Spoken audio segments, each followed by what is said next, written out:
আজকে রেহানের পুরো রুম সাফাই করার মিশন হাতে নিলাম। বাইরে টিপ টিপ বৃষ্টি, মানে সারাদিনই বৃষ্টি, কাল থেকে শুরু হয়েছে আর থামছে না। তো ভাবলাম বাড়িতে বসে বসে এরকম একটা চ্যাটপেটে ওয়েদারে রুমটা ক্লিন করি। আর বৃষ্টির সময় ঘরগুলো কেমন যেন একটু বেশি স্যাঁতস্যাঁতে লাগে, তো বেশি করে ক্লিন করতে হয়। তো যাই হোক, আগে নিজে হাতেই করতাম সব কিছু, এখন লোক দিয়ে করাই আর কি, মানুষজনকে দিয়ে কাজ করাই। এখন প্রমোশন হয়েছে, আগে নিজেই ওয়ার্কার ছিলাম, অনেক কাজের লোক ছিল, তারপরেও নিজেকেই সব কাজ করতে হতো নিজে হাতে। এখন প্রমোশনের কারণে এখন ওয়ার্ক সুপারভাইজার আর কি, সুপারভাইজ করি কে কোনটা কি করছে, কোথায় কি করবে, এগুলো আর কি বলি, দেখাই দিই।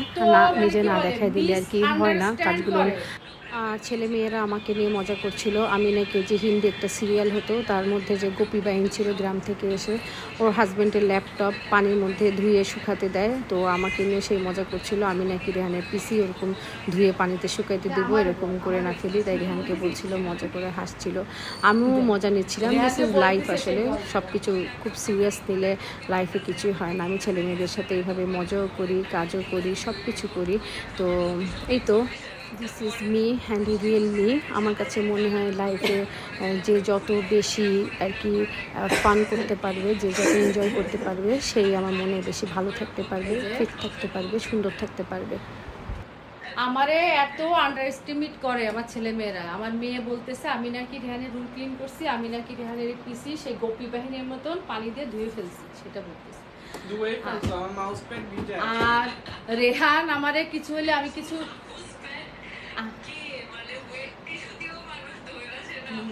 হ্যাঁ, আর আমি রেহান এটাই বলতেছি, এটা এখন ড্যাম ধরবে, এটার যে স্মুথনেস থাকবে না, ঠিক আছে বুঝবানি, মাউসের আর স্মুথনেসটা থাকবে। আর রেহান আমারে কিছু হলে বলে তুমি এই ইংলিশটা পারো, তুমি এটা জানলা কি করে, তুমি এটা পারো কি করে, আম্মু তুমি এটা জানো কি করে, মানে অ্যাজ ইফ আমি গ্রামের থেকে আইছি সে গোপী বাহিনীর মতো, আমি যেন গোপী বাহিনীর মতো। এই হলো অবস্থা, কি বলবো, মানে আমার প্রতি আমার আম্মু ওয়াটে বলতেছে, পরে তো বলাই লাগতেছে তুমি কেমন।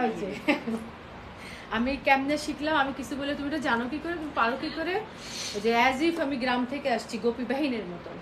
আমি শহরের মেয়ে, ইংলিশ মিডিয়াম পড়ছি, আমি ইংলিশ মিডিয়াম পড়ছি, ওই যে সেই আমার হলো সেরকম বলতে হবে, দাঁড়া যে আমার আমি আমার একটু বলতে দে, আমি English medium student, you know, আমাকে 94 বললে আমি বুঝি না, আমাকে 94 বলতে হবে। দুই ভাই বোন একেবারে কথায় মগ্ন, আমার কথা একেবারে খেয়ালও করতেছে না। তো যাই হোক, আমি এখন কাজে যাই, আমার অনেক কাজ বাকি আছে। ওদের সাথে এখানে দাঁড়িয়ে ওদের প্যাকর করলে আমার দিন কাটবে না, আমার সময় কাটবে না, অনেক কাজ বাকি।